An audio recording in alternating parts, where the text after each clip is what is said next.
Welcome to the Digital CxO podcast. I'm Amanda Razani, and with me today is Mike Vizard. How are you doing? I'm doing great. How are you? I am doing well, and we have much to cover from Digital CxO. We're going to start with an article that says, in the current age of constant tech development and software innovation, it's impossible for an organization to thrive and succeed without adopting new technologies and initiating a strategic digital transformation.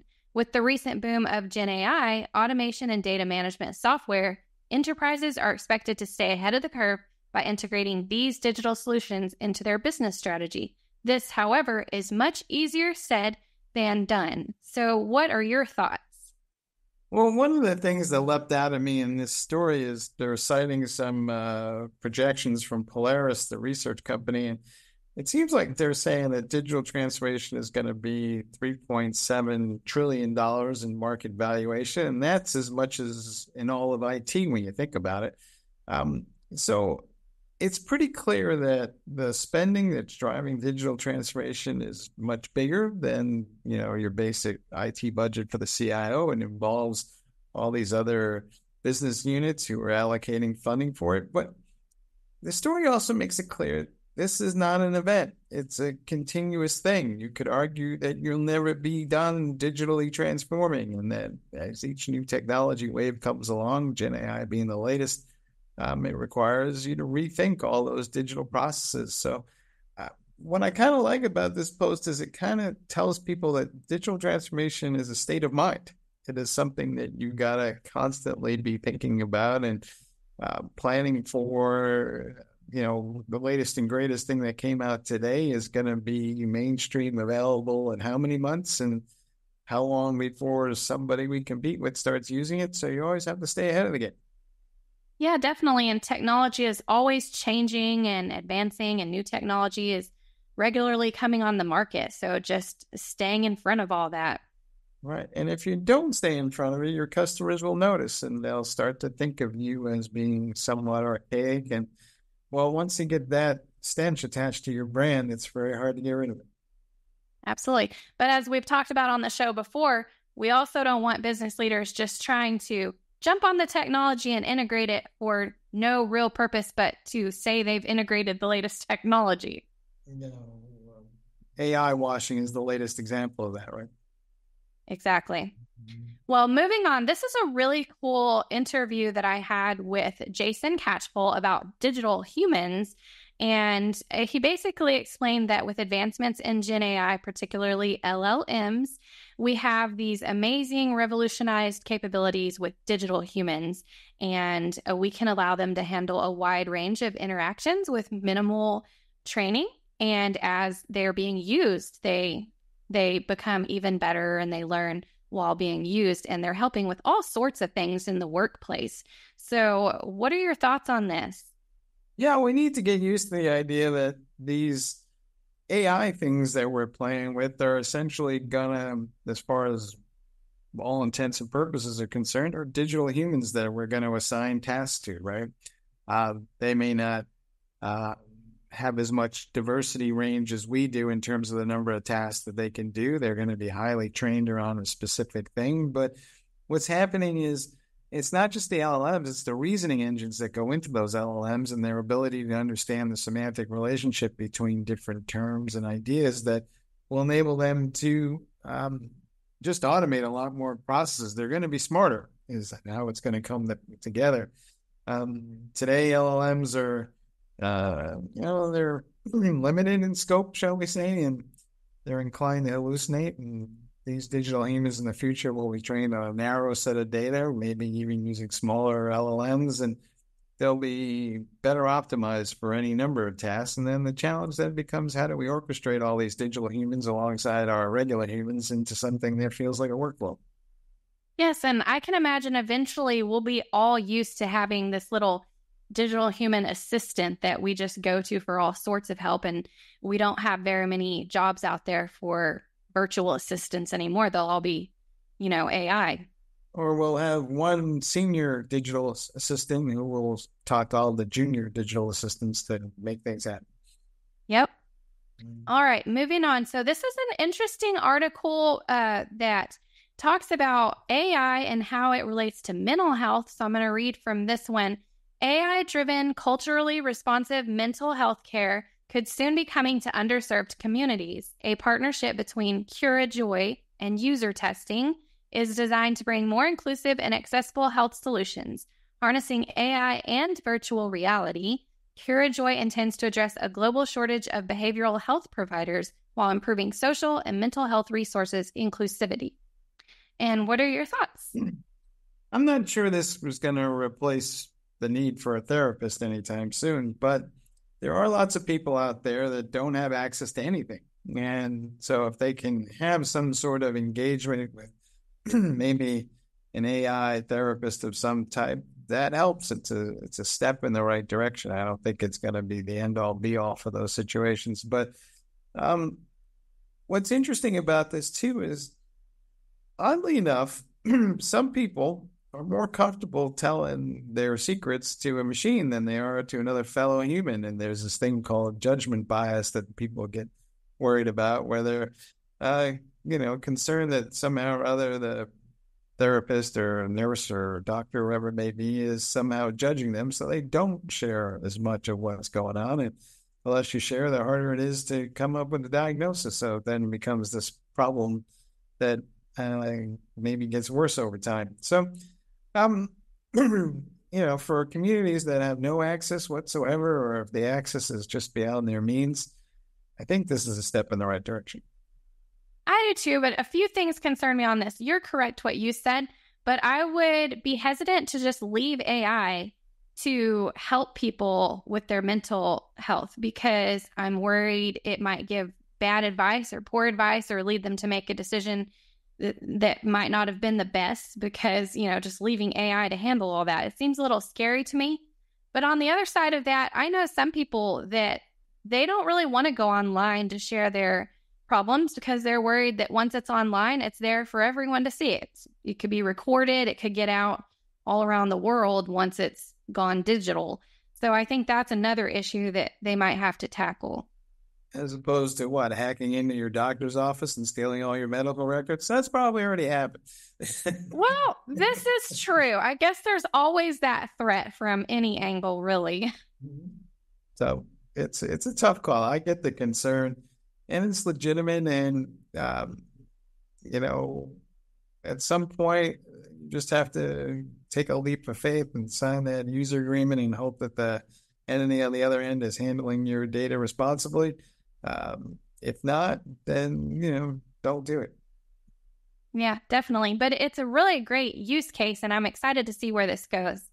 So moving on, data privacy. We talk about this probably every other show at least. So I'm going to read from this article. The volume of unstructured data has exploded over the last few years, comprising a significant portion of the data that is generated on a daily basis. With emails, social posts, images, videos, and files, there is a wealth of unstructured data in any given business. That data might be sensitive and it might be valuable to attackers. Therefore, it needs protecting. So this is an issue all business leaders have. And what do you hear in this regard? I think this is a cultural problem, not a technical problem. And here's what the issue is in my mind. Too many organizations and the people that work there think that the data that they are collecting belongs to their organization. In reality, they are stewards of that data that they got from their customers or that was entrusted to them by end users. And they need to think about it in those terms, because if I understand that I am the steward of something and I am being trusted with it, I need to secure it. I have assumed a responsibility. And arguably, you could say that is a sacred trust. And once you get that mindset in place, then you start rethinking all your workflows a little bit, and you start saying, hey, what are we doing here? And how come the developers can see, everybody's bank accounts if I happen to be working in a financial services firm? Because they probably shouldn't. Should not also have, people copying and pasting things into spreadsheets that they put on laptops they take home and attach to, consumer grade network, shall we say, that are probably insecure. And there's all kinds of bad habits that we have allowed to happen. And then when something goes wrong, we want to blame the IT and the cybersecurity people. And they look at you and they scratch their heads and they throw up their hands and say, I didn't tell you to do that with that data. And you're the one who was responsible for the data. I think that there's just an adult conversation that's long overdue here. Yeah, communication is important. And there's not just one department that's totally responsible for this. This, like you said, is interdepartmental. Right.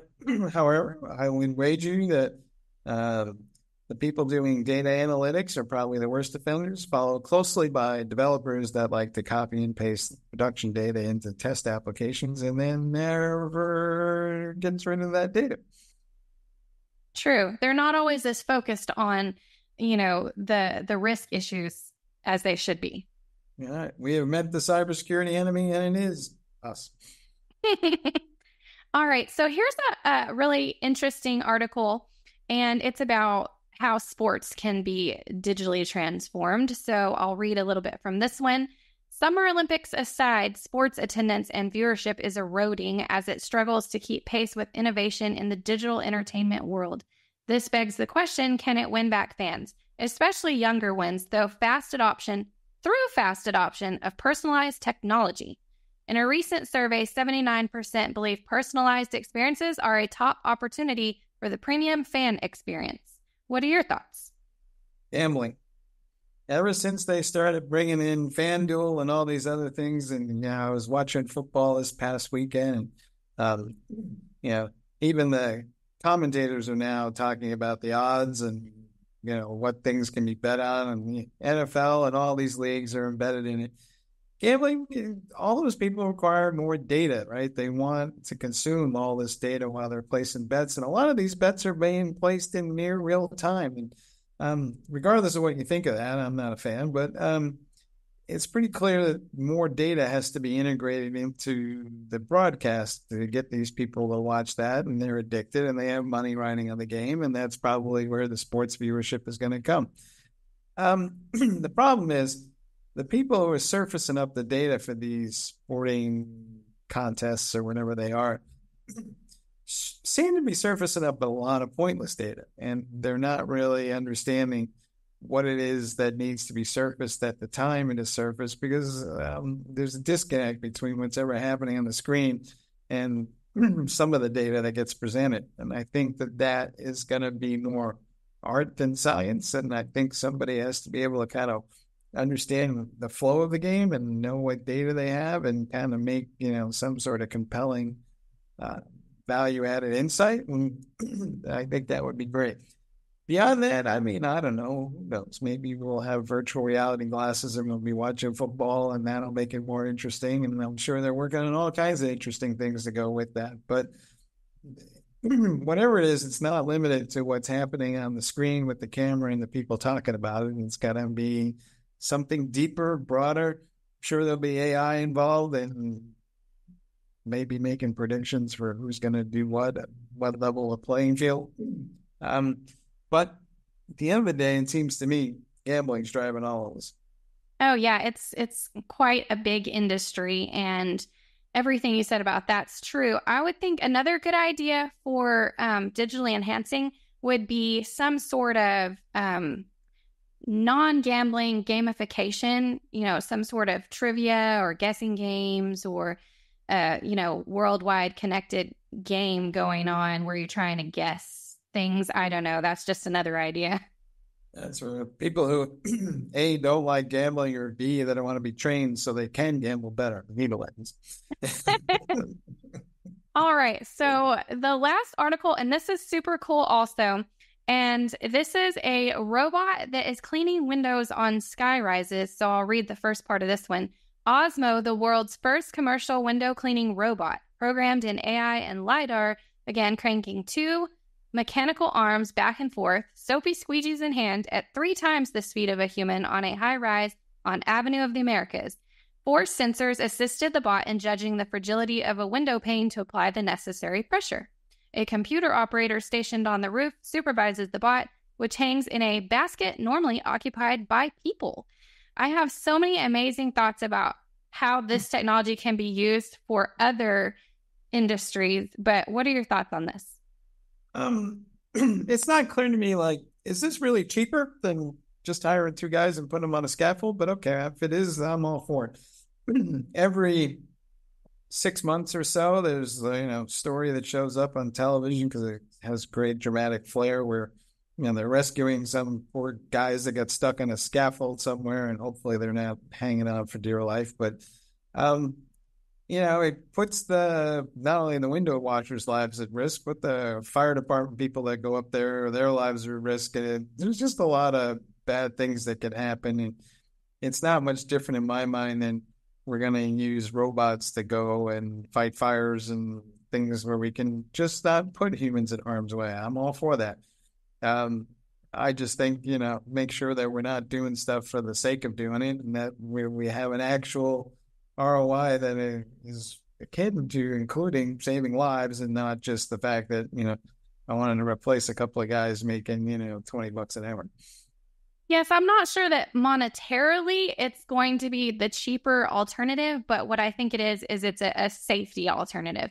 So I can see, a lot of people might be upset about this taking human jobs, but as they said, there's somebody controlling these robots. So it might not be taking the job, just changing the job, learning different skills to control robots doing it, which is very different, of course. But I think just like anything, if enough of them become in production, the price will come down, then maybe it will be the more affordable option. Who knows?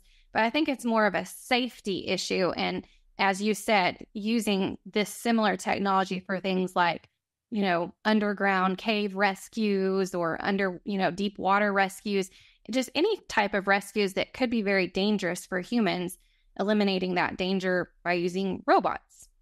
Yeah, I mean, it's going to happen. I think we talked about one segment not too long ago where they're using drones to drop lifelines to people who are stuck in riptides off of oceans, and then the humans pull them in, but it could just as easily be a bunch of robots pulling them back in. But I think there's going to be all kinds of great use cases that will take people out of harm's way.